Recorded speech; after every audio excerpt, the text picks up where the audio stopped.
Welcome to D93 News. Sam, it was a very busy week in the district, and we have a lot to tell everyone about, and we're now just 1 week away from the critical supplemental levy vote.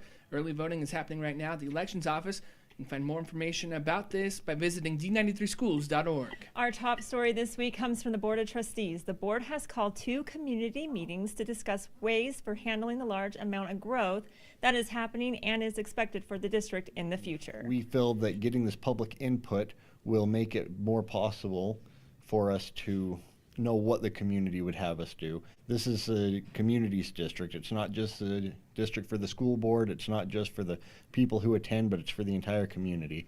And we want to get that input so that we can go forward with it. Now, again, if you can't make tonight's meeting at Sand Creek, don't you fret. Another meeting is being held at Rocky Mountain. That meeting is scheduled for 7 p.m. on March 16th in the Rocky Mountain Middle School auditorium. I'll have to look up what don't fret means, but as a growing school district, it seems like there are always jobs available. It takes a lot of hard-working professionals to run a successful school district, and Monday the district held a job fair at the Performing Arts Center. It's a great job. It's, you get weekends off, you get holidays off, summer vacation off.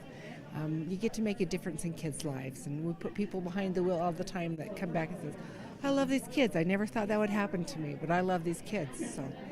And these kids love your bus drivers. I see the signs and the posters and the cards they get. They do. They get all kinds of stuff. Every holiday, bus drivers are loaded. This looks like they've been trick-or-treating, actually.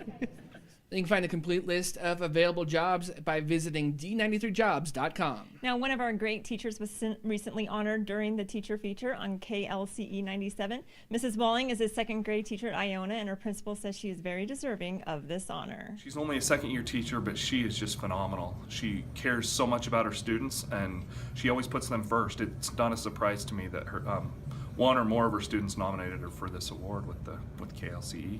This is the second time in the last couple of weeks a D93 teacher has received this honor from Class 97. Sam, what do you get when you combine Dr. Seuss with Senior Project Week? I don't know, but I'm sure it's magical. And that's exactly right, Sam, and students at Mountain Valley will be able to experience it for years to come. I painted all of it blue. Lucy is an original Mountain Valley Mustang whose mom is the secretary, and so it should come as no surprise that she wanted to give back to the school for her senior project. It took 25 hours, and it was a lot of second coats and third coats, and I kind of freehanded on the walls in the office, just the hills and everything. This project was about much more than just a grade for Lucy. She hopes it brightens the day for many years to come. I hope it makes them smile, at least when they come in, and I don't know, I feel like it stands out compared to all the other schools. So I hope that they can say hey, my school has this in it. Now, Sam, you saw this firsthand when you read to the students the other day. I did. I read Green Eggs and Ham for obvious reasons. Sam, I am. And it was great to see these students have smiles on their faces.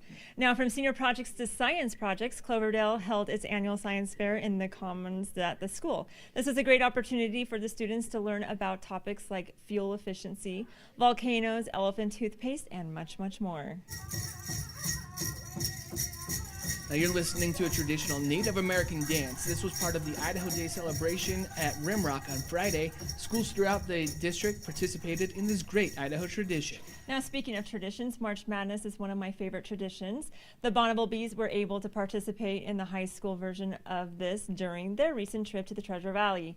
The Bees drew the hardest matchup of all in the first round and put up more of a fight than anyone else in the tournament.